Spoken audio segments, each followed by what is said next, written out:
¿Qué tal, jóvenes de sexto semestre? En esta clase vamos a hablar sobre cable Ethernet, qué significa, cuáles son sus propiedades, entre otras. Aquí tenemos diferentes cables para Internet, que son los UTP y los STP.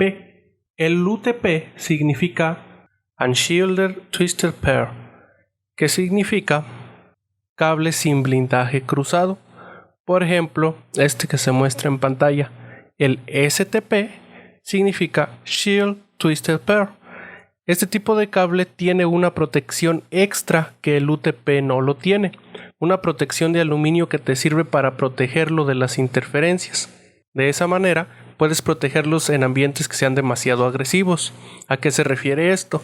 A un lugar donde haya muchas interferencias, maquinarias gigantes, etc. Si la instalación va a ser en una casa o en una oficina, se puede utilizar el cable UTP sin problemas, pero si vamos a instalarlo en el exterior o en fábricas, se debe utilizar el cable STP. Ahora, estos cables pueden utilizarse en una conexión en la que como máximo el tramo sea de 100 metros. Si se pasa de esa medida, los datos se comienzan a perder o incluso a no pasar datos. Ahora, ¿podemos hacer nuestros propios cables de red? La respuesta es sí. ¿Qué necesitamos? Obviamente un cable Ethernet. En este caso, para el ejemplo, utilizaremos un cable UTP, que es utilizado generalmente para la conexión entre dos routers, switch o hub. Ahora, cabe destacar que todas las conexiones de red, por lo menos las convencionales, se realizan a través de un conector llamado RJ45. Este conector es una interfaz, la cual generalmente es utilizada para interconectar dispositivos para conformar una red de computadoras.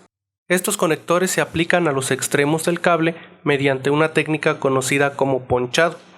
Las herramientas y materiales necesarias para armar un cable de red son las siguientes: un cable de red, dos conectores RJ45, pinza para ponchar y unas tijeras. Paso 1. Lo primero que tenemos que hacer es pelar el cable con cuidado, es decir, quitar la cobertura para permitirnos ver los hilos en su interior.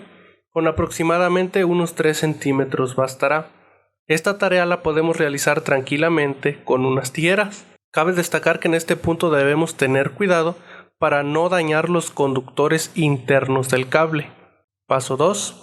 Luego de pelar los cables, separamos los conductores internos para poder trabajar mejor. En este punto podemos ver que los conductores de un cable de red vienen trenzados en pares.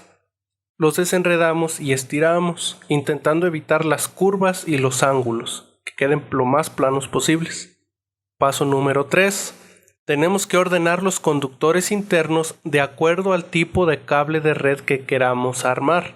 Es decir, si queremos armar un cable de red derecho o un cable cruzado, invertido o algunos otros que existen.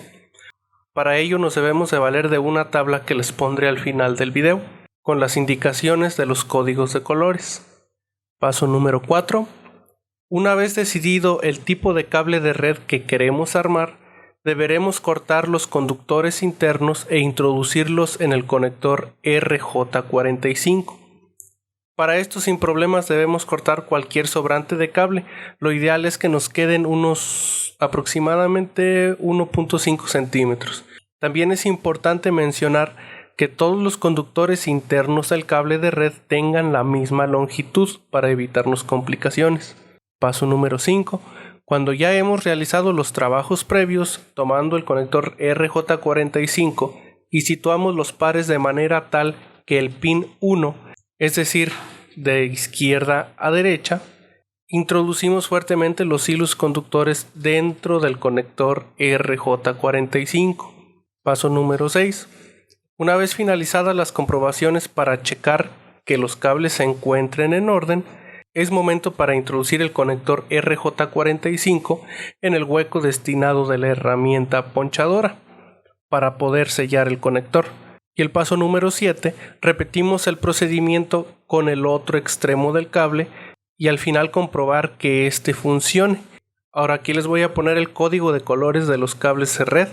Para conseguir el objetivo de armar nuestros propios cables de red, reduciremos las indicaciones solamente a los dos tipos de cables más comunes, el cable de red cruzado y el cable de red derecho, lo cual nos facilitará bastante las cosas al momento de entender las indicaciones. Los cables de red cruzados y los derechos se diferencian básicamente por el orden interno de los hilos en el conector, los cuales se distinguen por tener colores distintos. Como siguiente actividad, para entregarse el día martes 19 de mayo, me van a dibujar en su cuaderno el orden de los cables que lleva un cable de red directo y uno trenzado.